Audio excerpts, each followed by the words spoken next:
You've covered many genres in your body of work: suspense, horror, action, but the most well-known of your films are these magnificent dramas, I would arguably.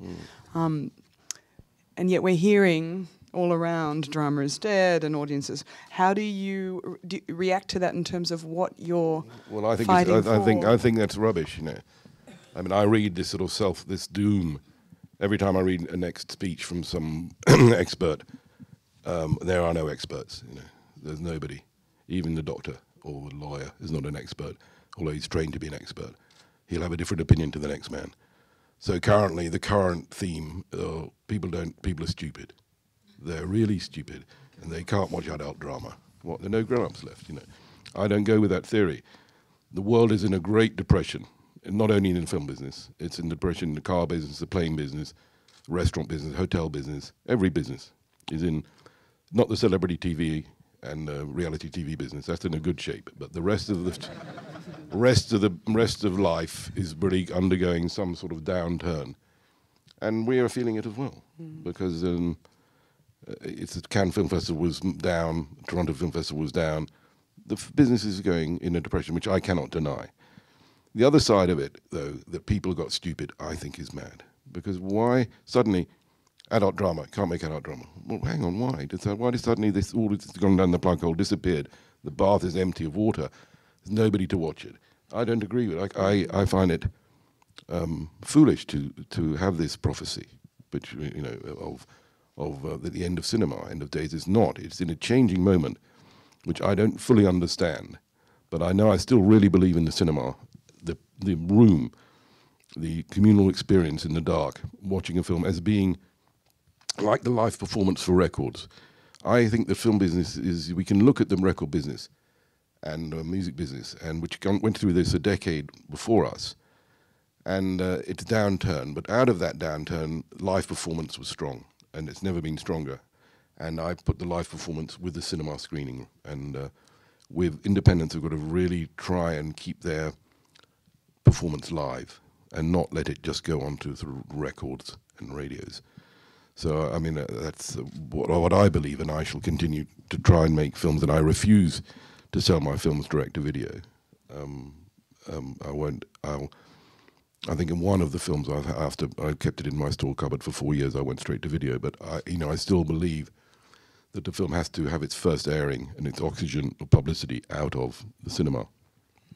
And I think that'll continue. Well, I certainly, it will continue. There's no doubt about it. It's not suddenly going to die. Cinema. You've also taken, you know, and for a long time, your destiny into your own hands by not just developing those projects that some buyer had an interest in, and you, if there's something you love, we discussed, you know, you ponied up the money to option the book or option the script and developed in-house. You want to talk a little bit about ownership of content and... Well, whether it's a very modest amount of money or... Well, to be a producer, you need a little bit of money.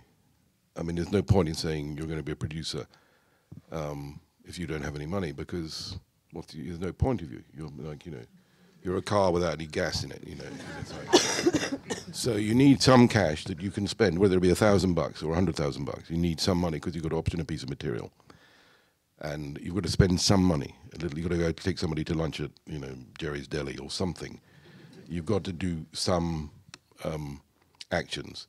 And that really goes with the territory of being a producer. So I understood, as soon as I got a little bit of money, and I fell out with my father and mother because of the politics that I grew up in this very affluent background. Then I went to work with Ken Loach, who was a very well-known left-wing filmmaker in England, and I sort of got a new political ideology when I was a boy, you know, when I was 17 and 18. So I didn't, at the beginning, when I started, I couldn't fall back on my parents, and that's why I went to Australia, because I couldn't find any support in the UK at that time for a, you know, neophyte filmmaker, and that's why Australia which is a neophyte country, it had a new financing system, which we were first in. And we got some development money and some government money, which government money has been crucial to my career, because in Europe, luckily, where I'm based, although I do work in America, there is some sort of support for us to keep our culture living in the moment when these industrialized corporations are colonizing us to the extent that there's nothing left. So the countries, our countries, are giving us some sort of modest support to try and keep our cultures alive in the very, very powerful onslaught of wonderful stuff from HBO, etc., TV, fantastic, incredible series, wonderful writing. The challenge of that to keep cinema alive and our national cultures alive. Unfortunately, in America, there's very little of that because it's sort of seen as a sort of market-driven vehicle, and a few tax deals around, I think, in states. Various states give you tax deals on a film, 15% subsidy, but there's no development money. There's no development system, which is terribly difficult for indies without having a development system of being able to get $25,000, $50,000 to help you raise the money, the rest of the money to develop a film. So I've been lucky to work in a system where occasionally I can find money through national governments. And also when I make my films, I'm thinking about where can I make this film where I can score some money. And you'll see that there's a very great deal of countries, different countries portrayed in that clip reel. Spain, India, Australia, Japan, Italy, France, Germany. They all got subsidy systems, co-production systems. Canada especially, Canada, Germany, UK co-production. You get to knit that together. You've got 30 or 40% of your budget already. So if you've got sort of the know and the knowledge of how to put together those deals, that helps a lot. And that's sort of what you need to learn somehow. In the beginning you begin, and then you start learning, and you start learning, and start learning until you're able to do that. Well, with most people here, I think probably American independent filmmakers, and as we've seen, America's been hardest hit in the specialty arenas in terms of monies that are available, even on the other side, for reimbursement. Yeah, I sell my films more to Russia than I do to the US at the moment. So what would you advise the filmmakers in terms of, you've always had an internationalist perspective with your work coming from Europe, looking globally in terms of how you could position your movies and build a film that might be of interest internationally. What would you advise American independent filmmakers? I think it's essential for them to think identical to me, because with your market being so screwed up here, unnaturally so, it's an unnatural moment. I don't believe it's a natural moment. Why should something that I could get sold a year ago, 2 years ago, suddenly today can't be sold? I don't believe people suddenly stopped having an interest in seeing our films.